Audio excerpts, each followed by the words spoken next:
Gracias, bajo el cobijo de En torno al dinero. Economía de frente con Ernesto Fares Santoscoy y Carlos Alberto Martínez. Hoy ausente por cuestiones profesionales. Tendremos el privilegio de escuchar a Ernesto Fares Santoscoy hablando de un tema que es central hoy en economía y finanza mundial.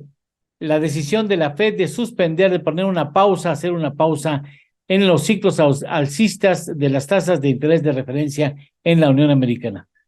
Iniciamos.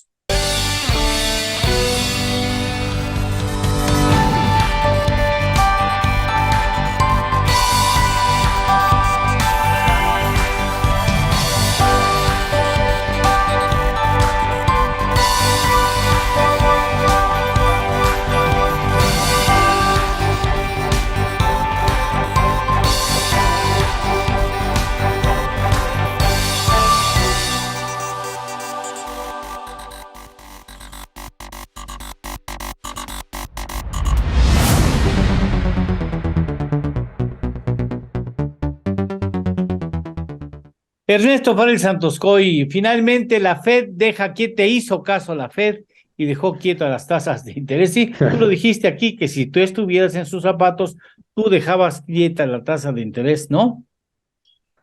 No, más bien, eso es lo que creía que iban a hacer, lo que hicieron. Lo que Pero que si yo estuviera en sus zapatos, te adelantabas. yo hubiera ya subido la tasa de una vez. Pues de una vez, Bueno, ¿qué es, digamos, cuál es el contexto, no? sí. Eh, Desde la última reunión del mes pasado, en la minuta bueno, hubo el comunicado y como que lo que tenían en la cabeza los miembros del Comité Federal de Mercado Abierto era que ya hasta ahí había llegado la tasa, que no iba a subir más allá del 5.25. Ya para varios de los miembros del comité, ya estás en una zona restrictiva y que ya hasta ahí es suficiente la medicina. Por otra parte, salió un dato de inflación de gasto del consumidor para el mes de mayo, perdón, para el mes de abril, en el que la inflación subió 4.7 en lo que es la inflación subyacente del gasto del consumidor. Muy alto, más del doble de la meta. Pues salió el índice de inflación del consumidor, no del gasto del consumidor, sino del consumidor. Es otro índice que tiene. Es más reciente, ya para el mes de mayo, y baja la inflación al 4%. Sin embargo, la subyacente, o sea, quitando los elementos volátiles, está en 5.3, o sea, altísima, altísima. Bueno, pues con todo y eso, dado que sí bajó la inflación general al 4, pues como que están consintiendo que ya no suban la tasa como lo habían expresado en su comunicado del mes pasado. Pero, ¿qué ingredientes hay ahora? Pues tienes una inflación más alta, que no cede tan fácilmente, sobre todo lo que es la subyacente. Lo que ha hecho bajar la inflación en sí son los elementos volátiles, como son precios de las gasolinas, del gas y de los perecederos, que el año pasado pues, tuvieron los alimentos un pésimo año porque hubo sequía grave, ¿no? Y luego hubo nevadas, y luego hubo huracanes que le pegaron a Florida, ¿no? Entonces, por todos lados le pegaron a los alimentos. Entonces, la base de comparación es muy alta, entonces la inflación ha bajado en la parte volátil. Sí. Pero el comunicado de hoy, ¿qué es lo que nos está diciendo? Cada 3 meses, los miembros de la Reserva Federal hacen un ejercicio en el que a todos les ponen un gráfico donde está el tiempo y los miembros que votan tienen que poner dónde creen que va a estar la tasa de interés en ciertos periodos. Y lo que dejan ver en consenso, digamos, o en la media, Sí. es que están esperando 2 incrementos adicionales de tasa. Todavía. Así es. Hoy la tasa está en 5.25, la dejaron igual, 5.25, igual que hace un mes, pero la media de los que deciden en el comité la pusieron en 5.60. Para que esté en 5.60, pues tiene que haber por lo menos un incremento de un cuarto de punto para 5.50. Sí.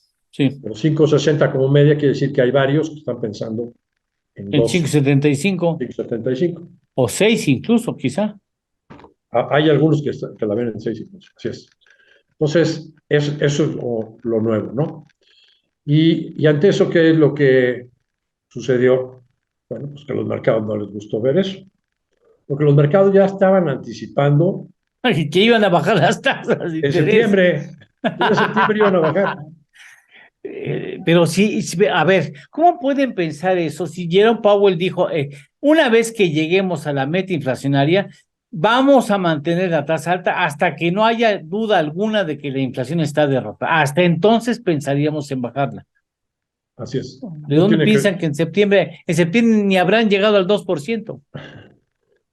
la inflación, así es. ¿Sí? No han bajado la inflación al 2%. El señor Powell como que no ha tenido credibilidad en los mercados.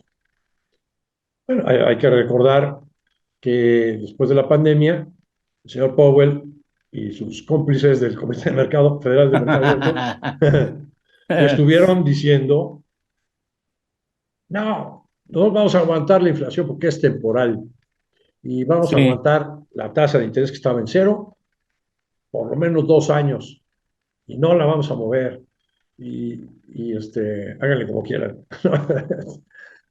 Y de repente no salió tan temporal la inflación, se desbordó.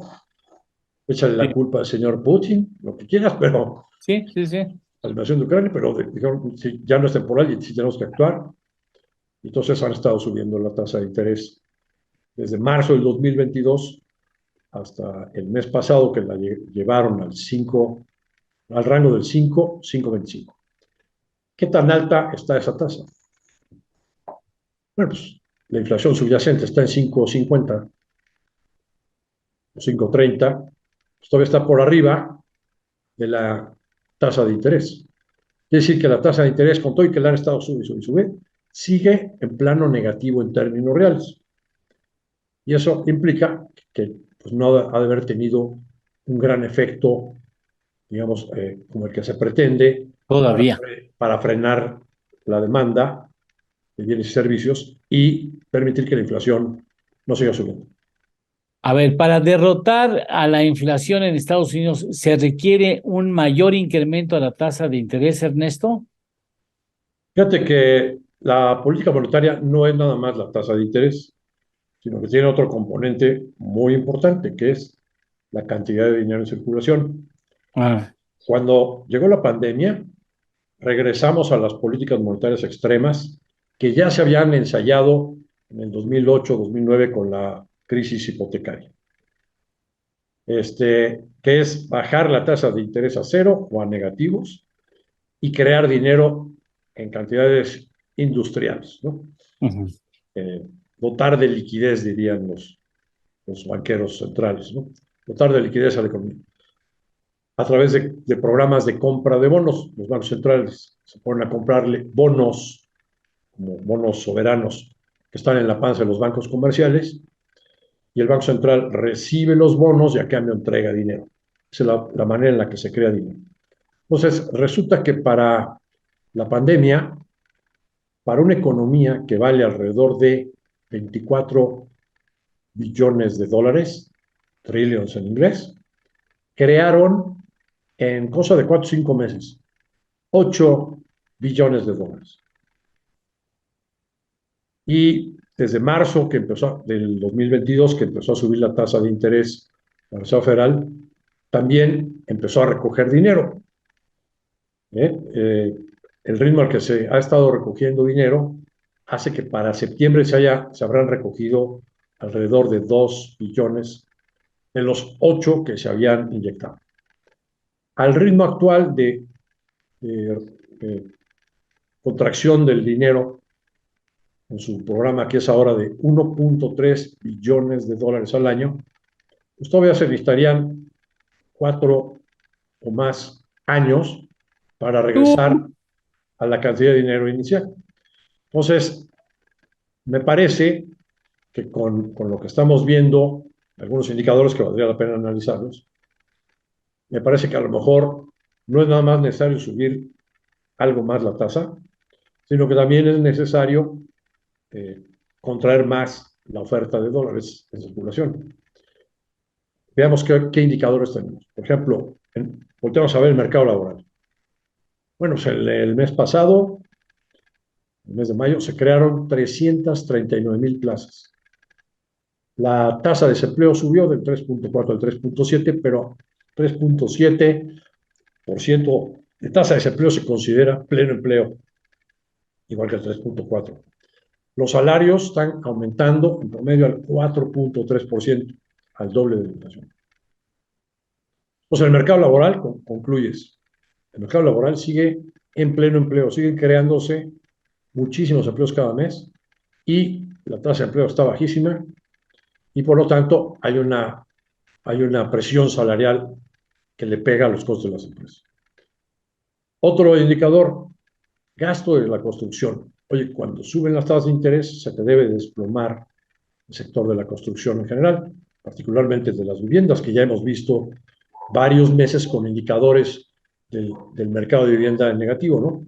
Bueno, pues resulta que en el pasado mes de abril el gasto de construcción subió al 7% anual. Entonces, no nada más estamos viendo que se contrae, sino que está acelerándose la velocidad a la que está aumentando. En mes de marzo estaba creciendo al 6, ahora está creciendo al 7 y fracción. Entonces, se está acelerando el gasto de construcción. Quiere decir que la economía sigue fuerte. Las ventas de automóviles, restableciéndose también con crecimientos fuertes. Eh, la, También tuvimos eh, los datos de los indicadores ISM, que para manufacturas sí está en negativo, abajo de 50 puntos, pero para servicios todavía está arriba de 50 puntos, que implica que el mercado se está expandiendo. Entonces, en resumen, pues por eso la inflación no cede y sobre todo la subyacente difícilmente estaba o está bajando con mucha dificultad, ¿no? O muy lentamente, porque la economía podríamos decir que todavía sigue sobrecalentada.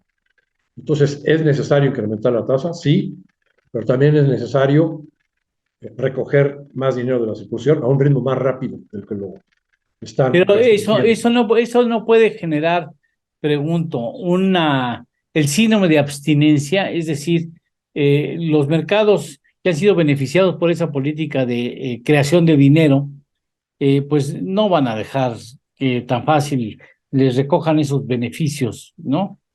Sí, sí, de hecho, habría que decir, la estrategia de la Reserva Federal ha sido tan gradual, ¿no? Es el término, precisamente tratando de evitar que haya un colapso en los mercados, ¿no? Y además es muy explícita ahora la política monetaria, ¿no? Antes era una regla de oro que el Banco Central tenía que sorprender al mercado, porque si no lo sorprendía, si el mercado se lo anticipaba, pues el Sí, mercado, en la acción del mercado, neutralizaría la sí. decisión de la política monetaria.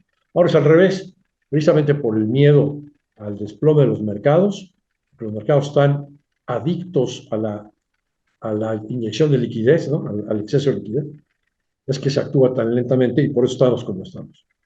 O sea, sí puede haber una reacción y la Fed teme que esa reacción puede afectar el rumbo de la economía. Así es. En el año 2010, si la memoria no me falla, el señor Ben Bernanke, un año antes, había implementado por primera vez con la crisis hipotecaria su política extrema. Bajó la tasa de interés al cero y se puso a crear dinero. Y de repente, en el mes de mayo del 2010, creo, de repente en una de estas juntas de la Reserva Federal, declara a los medios que ya estaban pensando en empezar a reducir la cantidad de dinero que estaban creando y que podrían empezar a aumentar las tasas para septiembre de ese año. Estamos en mayo. Bueno, fue un caraxazo en los mercados por esta imprudencia del banquero central de repente sorprendiendo a los mercados con que ya se acabó la fiesta, ¿no? Sí. Entonces, a partir de ahí, Bernanke y después la señora Janet Yellen, que ahora es la secretaria del Tesoro, y el señor Jerome Powell, pues todos han sido ahora muy explícitos y muy gradualistas en sus acciones, sobre todo cuando va de regreso, cuando va de salida a la política monetaria extrema, como ahora, ¿no? Vale la pena decirle a usted que el Banco de México fue primero que la Fed el que empezó a incrementar la tasa de interés y fue también el primero que la Fed que puso una pausa al ciclo alcista. Eso quiere decir que en México se tomó en serio el asunto de la inflación, más en serio que en Estados Unidos. Ahora, ¿esta decisión de la Fed tiene alguna influencia indudablemente en los mercados mundiales, especialmente en las bancas centrales?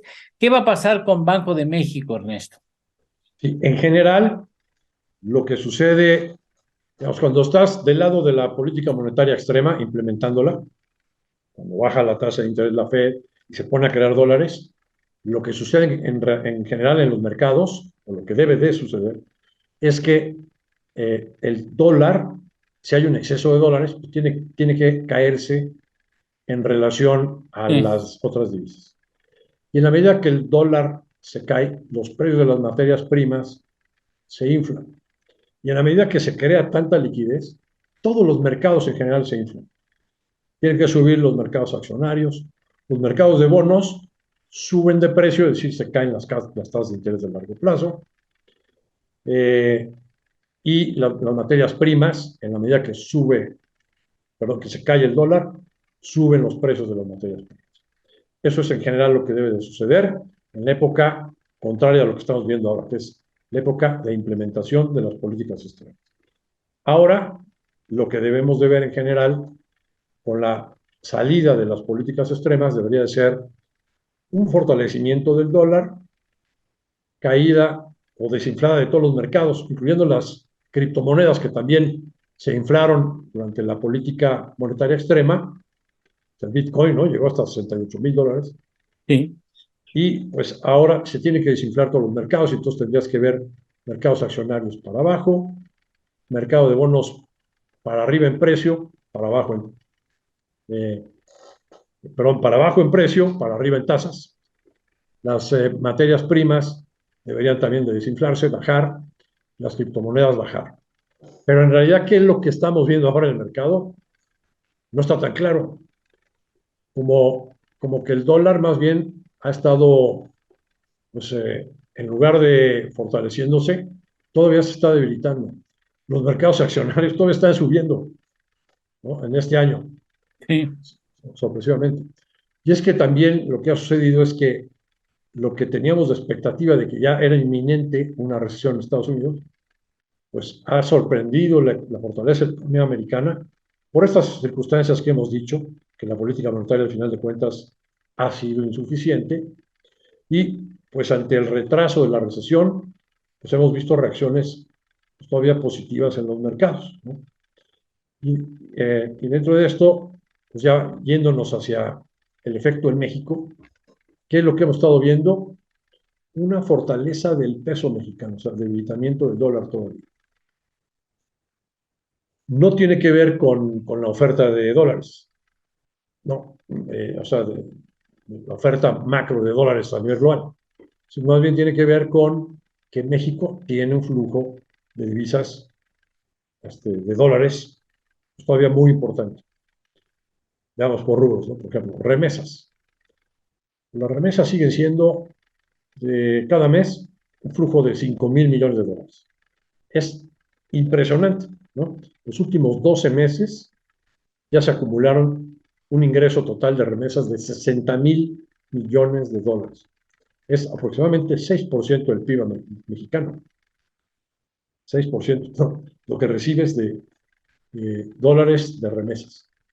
Luego tienes la inversión financiera, que también con la tasa de interés alta hemos visto que han retornado capitales financieros o golondrinos, como lo quieras llamar, que vienen a aprovechar la tasa y compran instrumentos del gobierno mexicano en pesos a largo plazo, incluso CETES y bonos EMO.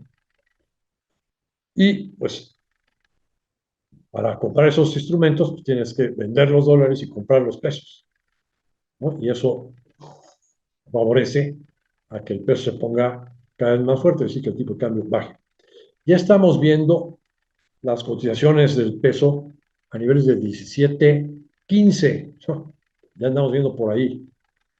Y este es, digamos, uno de los efectos que estamos viendo hasta ahora, por el alto diferencial que hay en las tasas de interés. En el Banco de México al 11.25 y la Reserva Federal al 5.25. Pudiera presionarse un poco la cotización del dólar si se percibe que la Reserva Federal va a incrementar una o dos veces más su tasa y que el Banco de México no lo vaya a seguir. La verdad es que el Banco de México tiene un colchón muy amplio, ¿no? En la circunstancia en la que están las tasas en ambos países hoy en día. Viéndola, por ejemplo, en términos reales, acabamos de decir, la de Estados Unidos todavía está en negativo contra la inflación, la tasa al 5.25. Y en cambio en México, pues ya tenemos inflaciones de 6 y la tasa está en 11.25, pues estás viendo 5 puntos de inflación en términos reales, que es una tasota, ¿no? Ahora, si comparamos con toda otra medición que es la tasa neutral, en Estados Unidos la Reserva Federal calcula que la tasa neutral es 7.90, pues el 5.25 apenas está por arriba de la tasa neutral. Esa tasa neutral, recordemos aquí en nuestro auditorio, es aquella tasa que permite que la economía, es un concepto teórico, aquella tasa que permite que la economía crezca sin presiones inflacionarias. En el caso de México, el Banco de México lo ha calculado entre, creo que es 1.80 y 3.40 en términos reales. Pues ya está arriba de eso. Al estar a 11.25 con una tasa de inflación de 6, pues si estás hablando de más de 500 puntos base de tasa real. Pues Banco de México puede mantener su tasa y ya no subirla. Eso le da margen a México, a la tasa de interés en Bajico, de que bajara la tasa de interés incluso. Si la inflación realmente bajara mucho, podría bajar la tasa. Yo la verdad no veo que tenga caso ahorita, ¿no? O sea, también tenemos que vencer la inflación. Y aunque también hemos tenido mejores datos de inflación, pues, la subyacente arriba del 7% sigue estando altísima, ¿no? Sí. Entonces, realmente no creo que convenga bajar las tasas hasta que no tengas una inflación mucho más baja, una inflación subyacente mucho más baja. Es la subyacente la que marca, digamos, el ritmo de baja Sí, la pausa. Digamos, la subyacente la que siguen primordialmente las autoridades del Banco de es México. la que te está diciendo dónde está la inflación en general. Porque la inflación no subyacente, o sea, la parte volátil, Sí, así como bajó, mañana sube otra vez, claro, ok. ¿no? Precios de la gasolina, por ejemplo, ya ves que ahora Ok, Arabia Saudita está volviendo a recortar la producción sí, de petróleo. Bueno, pues si recortan más agresivamente la producción de petróleo, otra vez o sí. pasa algo con lo de Rusia y Ucrania, se vuelve a subir el precio de la gasolina y del gas, ¿no? Y vuelves a tener ahí una fuente de inflación no Bien, subyacente, ¿no? bien. Bueno, Ernesto, Entonces, pues hemos llegado al final del programa. Muchísimas gracias por su atención, por tu atención y por tu tiempo. Esperemos que esto le sirva al público para entender un poco más un asunto de política monetaria que por sí fácil entender. Muchas gracias por estar con nosotros al y hasta la contrario, gracias a próxima semana. ustedes, Muchas gracias. que estén Gracias. bien todos. Hasta la próxima semana tengan todos ustedes aquí en Economía de Frente.